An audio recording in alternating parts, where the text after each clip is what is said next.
imaginou gente no finalzinho do século XIX, abre lá no livro de Hebreus, capítulo 11, verso 3, está escrito o seguinte: pela fé entendemos que foi o universo formado pela palavra de Deus, de forma que o visível veio a existir das coisas que não existem, ou das coisas que não se veem. Você fala, que cara doido esse, a Bíblia é totalmente errada, não é que coisas visíveis existia, ser feito daquilo que não se vê. Parece até física quântica que eu estudo hoje, né?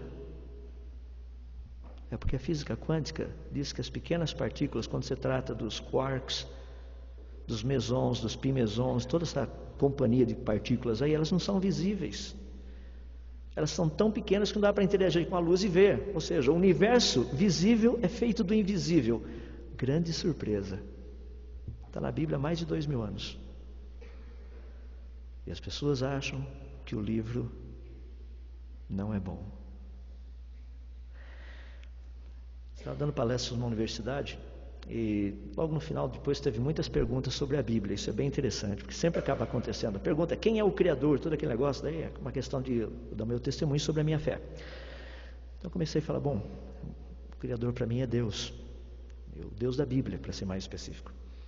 E é muito interessante porque depois veio um professor falar comigo o seguinte, falou, você me desculpa, mas eu não consigo acreditar na Bíblia. Não é mesmo?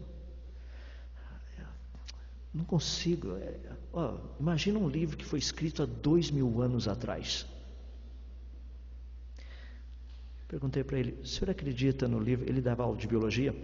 Perguntei para ele, o senhor acredita no livro de biologia que está escrito ali? Ele falou assim, claro que sim. Se eu não acreditasse, eu não teria dando essa matéria. Falei, qual a edição do seu livro mesmo? Ele me deu a edição. Falei assim, interessante. O livro do senhor passa por revisão e o senhor acredita nele? A Bíblia nunca passou por nenhuma revisão, não precisa. O livro do senhor que passa por contínuas revisões, o senhor diz que vale a pena acreditar. Um outro que nunca passou por nenhuma revisãozinha, o senhor diz que não é digno de confiança. Me desculpa, o senhor não aceita porque o senhor não quer. Em última análise é isso. Eu quero dizer para vocês que a nossa fé é boa. Você não precisa ter medo da sua fé. E aqueles que não têm essa fé, você não sabe o que você está perdendo. Você está do lado de fora do Matrix. Está achando que você está numa boa e está lá plugado. E o povo só está sugando. Muito interessante. Só para a gente terminar, algumas questões aqui que eu gostaria de deixar para vocês pensarem. A Bíblia nos diz o seguinte, livro de Jó, capítulo 21, verso 22. Acaso alguém ensinará ciência a Deus? A Ele que julga os que estão nos céus? Eu fico pensando, o pessoal chega e fala assim, não é que já se viu a Bíblia dizer que primeiro Deus criou luz, depois Deus criou no quarto dia os corpos celestes, sol, lua, estrelas, todos esses negócios aí, que coisa extremamente correta. Está correto. A ciência sabe que é desse jeito. Demorou quase 6.000 anos, mas que a gente chegou lá. Primeiro energia, luz, depois os corpos celestes. Correto. 1 Coríntios 2,16, pois quem conheceu a mente do Senhor para que o possa instruir? Eu fico tão impressionado, as pessoas chegam assim, querem dar umas ideias, falar, não, porque é assim, assado. Não é legal a gente poder dar opinião para Deus? Tenho aprendido muito depois que eu comecei a fazer física, como nós oramos para o nosso Deus. Pensa só que coisa fascinante. Você chega diante daquele que criou todo o universo, todas as coisas, e você manda ele fazer certas coisas, como se você soubesse o que deve ser feito. Já pensou que coisa? Eu tinha essa mania também nas minhas orações. O Senhor faz isso, o Senhor faz aquilo, o Senhor nós decretamos, o Senhor nós ordenamos. O que é isso? A gente tem mais que chegar com humildade diante dele, porque ele sabe o que eu preciso, não eu. Já imaginou? Senhor, nós precisamos de um planeta de massa aproximadamente equivalente a 800 vezes a massa da Terra, que seja numa órbita de aproximadamente 7 bilhões de quilômetros do Sol. E esse corpo celeste tem que ter uma velocidade angular tal que vai aspirar os cometas e pequenos asteroides e meteoritos em cima dele. Mas, Senhor Deus, será que o Senhor nunca pensou nisso? O nome do planeta é Júpiter, e é para isso que ele funciona. Ele é um grande aspirador de pó para o nosso planetinha chamado Terra. Foi pensado, foi planejado, não está lá por coincidência. Alguns anos atrás, um pequeno cometa, Schumacher-Levy, quebrou em vários pedaços. Um pedacinho, quer dizer, todos os pedaços caíram no planeta Júpiter.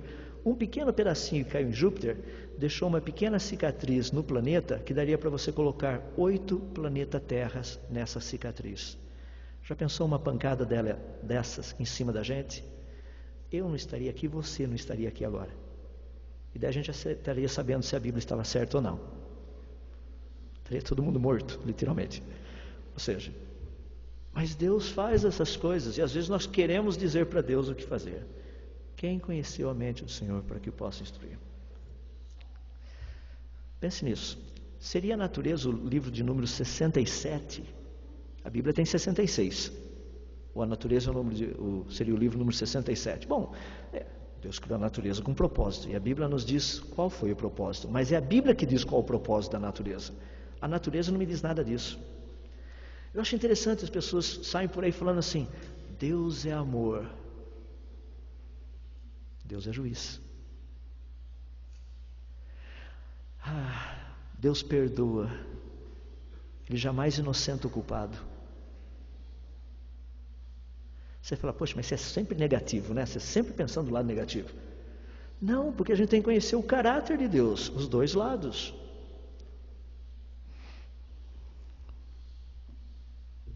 A natureza não é uma revelação proposicional. Pela natureza, a gente só vai conhecer, só ficaríamos sabendo da grandeza de Deus, da sua divindade, do seu poder imenso.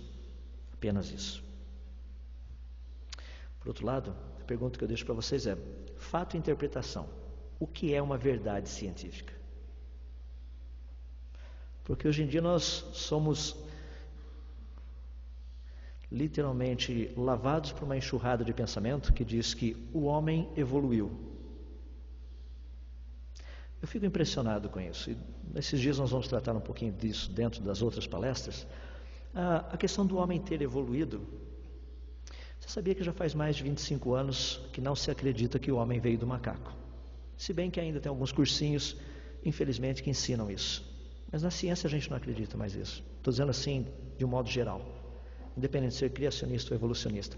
Mas ainda tem escola, aí tem professor falando, sabe que nós viemos do macaco. Pensou que legal você olhar para trás e falar assim, puxa, que origem fantástica da minha família. Imagina só. O meu avô nada mais era do que um macaco. Daí você vai ver certas similaridades. Mas isso aí vem, depois você pensa a respeito. Sabe o que eu acho interessante? Verdade científica é simplesmente aquilo que pode ser considerado como verdade num determinado período da história. Há cerca de 200, 250 anos atrás, achava-se que tirando o sangue das pessoas, você iria melhorar a condição de vida delas. Lógico, você matava o indivíduo. Hoje você não tira sangue, você põe sangue no coitado da pessoa. Mas há 200, 250 anos atrás, essa era a verdade científica. Há cerca de 200 anos atrás, mais ou menos, tinha a teoria do flogístico. Era muito interessante, porque substâncias passam calor de uma para outra usando esse sisteminha aqui. Tinha um grupinho de rebeldes, Joule foi um deles. Falaram assim, vocês estão errados. E sabe o que é pior de tudo? 99% da comunidade científica acreditava que o flogístico era a ideia, sem a menor sombra de dúvidas. É por aí o caminho. 99% estava errado. Porque hoje o que a gente tem é a teoria da termodinâmica. É o que a gente conhece. Então, só para você ter uma ideia, verdade científica é um problema sério. Para aqueles que acham que a ciência está livre de preconceitos, veja só que interessante uma citação que eu peguei de um dos correspondentes da Nature. Ele disse o seguinte: mesmo que todos os dados apontem para um designer inteligente, ou seja, para um criador, tal como hipótese deve ser excluído da ciência por não ser naturalista. Para aqueles que acham que a ciência não é cheia de preconceitos, está na hora de você rever os seus conceitos. Qual a influência da ciência? Magisterial ou ministerial? magisterial, ou seja, com respeito à razão, ela está acima das Escrituras. Então, a ciência julga a Bíblia. Quanto à questão ministerial, não. Ciência deve estar submissa também à Bíblia. Você fala, puxa vida, mas você é físico, você acredita nisso? Claro que sim. Agora, eu quero que vocês entendam, eu não vou no laboratório para fazer pesquisa para ver se a Bíblia está correta. Tá? Eu não chego lá e falo, bom, vamos ver Gênesis capítulo 1. Hoje eu preciso bolar uma experiência científica para provar Gênesis. Daí quando você chega em Gênesis capítulo 6, fala, bom, agora eu tenho que provar o dilúvio. Daí você volta para Gênesis capítulo 2 e fala, bom, a coisa